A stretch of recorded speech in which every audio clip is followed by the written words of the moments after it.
YouTube channel. तो जैसे कि आप सबको पता है कि पिछली वीडियो के अंदर हमने कवर करा था हमारा एक तो मॉन्टेग्यू चेम्सफोर्ड अधिनियम और एक मार्ले मिंटो सुधार अधिनियम, 2 एक्ट हम कवर कर चुके थे। और हम सब जानते हैं कि सेकंड राउंड टेबल में महात्मा गांधी जी को लंदन भेजा गया था, जो हमारे मौलिक अधिकारों की मांग को करने के लिए गए थे।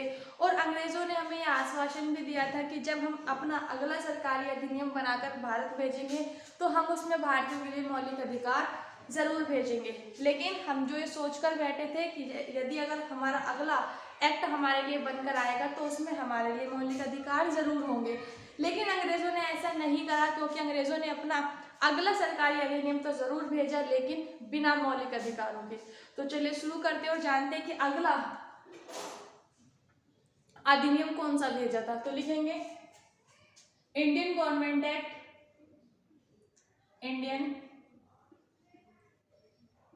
गवर्नमेंट एक्ट 1935, 1935 का भारत शासन अधिनियम। देखो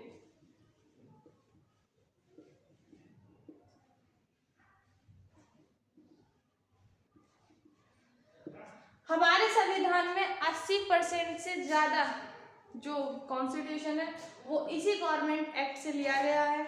हमारा 80% संविधान इसी एक्ट के तहत लिया गया है। दूसरा कि हमारे 1935 के भारत शासन अधिनियम में और हमारे आज के संविधान में केवल एक ही डिफरेंस है, वो है मौलिक अधिकारों का। क्योंकि हम सब जानते हैं कि 1935 के तहत हमारे पास यहाँ पर मौलिक अधिकार नहीं थे, लेकिन आज हमारे पास मौलिक अधिकार हैं आर्टिकल 12 से लेकर 35 तक के बीच में। ठीक है, तो सबसे बड़ा डिफरेंस जो हमारा 1935 का और आज का देखें तो हमारे पास मौलिक अधिकारों का ही है। ठीक, सबसे पहला काम जो इस एक्ट के तहत हुआ वो क्या हुआ।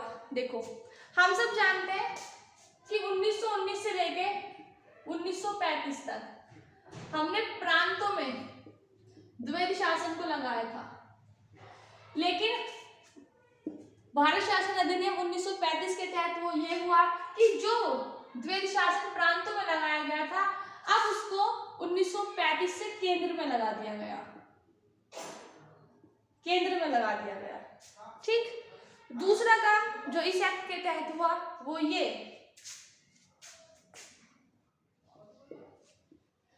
Supreme court. क्योंकि हम सब जानते हैं कि सुप्रीम कोर्ट को कोलकाता में स्टैब्लिश थी, लेकिन 1935 के भारत शासन अधिनियम के तहत हमने सुप्रीम कोर्ट को कलकत्ता से दिल्ली स्थानांतरित कर लिया। यानी अब जो हमारी सुप्रीम कोर्ट है वो दिल्ली में स्टैब्लिश हो गई 1935 में। ठीक, तीसरा काम जो इस एक्ट के तहत हुआ वो ये कि 1 अप्रैल 1935 को आरबीआई स्टैब्लिश हो गया, यानी कि भारतीय रिजर्व बैंक की स्थापना करी गई। 1 अप्रैल 1935 को भारतीय रिजर्व बैंक की स्थापना कर दी गई। उसके बाद क्या होता है देखो 1937 एक चीज हो कि 1935 को जब सुप्रीम कोर्ट को दिल्ली में स्थापित करा गया, लेकिन यहाँ पर इसने काम करना शुरू करा 1937 से। ठीक, यहाँ देखो 1937 में बर्मा को भारत से अलग कर दिया गया। ठीक, 1937 में इसी अधिनियम के तहत बर्मा को भारत से पूरी तरीके से अलग कर दिया गया। देखो चौथा काम जो इस एक्ट के तहत हुआ अगला कार्य है, भारत में एक अखिल भारतीय संघ की स्थापना करी गई। भारत में एक अखिल भारतीय संघ की स्थापना करी गई, जो किस किस से मिलकर बना था। 11 ब्रिटिश प्रांतों से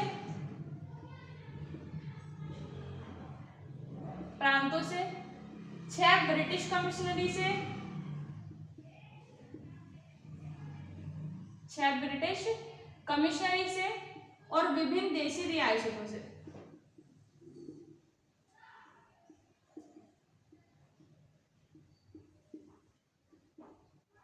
विभिन्न देशी रियासतों से एक अखिल भारतीय संघ की स्थापना करी गई इसी एक्ट के तहत। और जो 11 ब्रिटिश प्रांतों से, 6 ब्रिटिश कमिश्नरी से और विभिन्न देशी रियासतों से मिलकर बना था। अगला काम जो इस एक्ट के तहत हुआ वो ये कि प्रांतों को कानून बनाने का अधिकार दिया गया। तो the provinces were given the right to make laws. ठीक, वही प्रांतों को कानून बनाने का अधिकार दे दिया गया इसी एक्ट के तहत। नेक्स्ट अगला काम जो इस एक्ट के तहत हुआ वो क्या, देखो, सूचियों के तहत संघ और प्रांतों के बीच शक्तियों का बंटवारा कर दिया गया।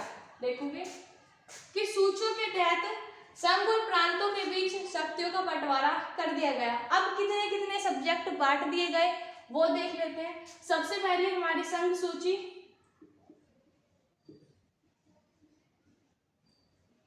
यानी कि यूनियन लिस्ट, इसके अंदर आए 59 सब्जेक्ट्स।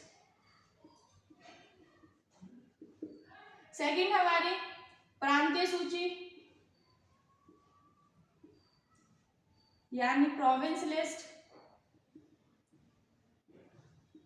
इसके अंदर आए हमारे 54 सब्जेक्ट्स। नेक्स्ट हमारी समवर्ती सूची,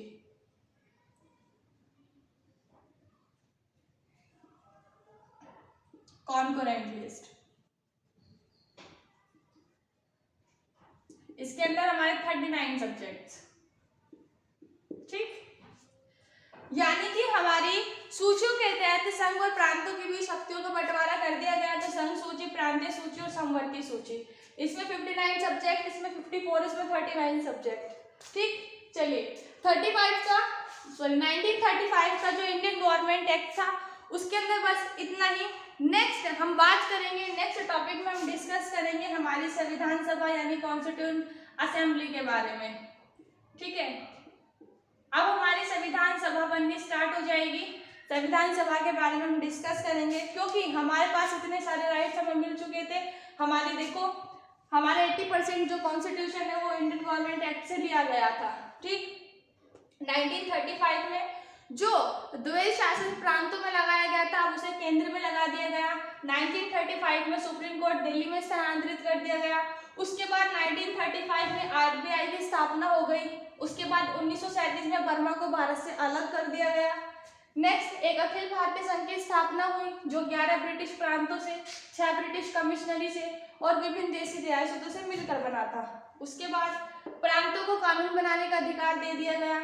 फिर उसके बाद सूचियों के तहत संघ और प्रांतों के बीच शक्तियों का बंटवारा कर दिया गया। ठीक है, चलिए आज के लिए बस इतना ही। नेक्स्ट वीडियो हमारी कॉन्स्टिट्यूएंट असेंबली पर आएगी, संविधान सभा पर आएगी, क्योंकि अब हमारी संविधान सभा बनने का प्रोसेस शुरू होएगा धीरे धीरे और 1947 तक जाते जाते हमारी टोटल संविधान सभा बन जाएगी। ठीक है, चलिए आज के लिए बस इतना ही। आई होप कि आपको ये वीडियो पसंद आई हो। चलिए, thank you very much and have a nice day.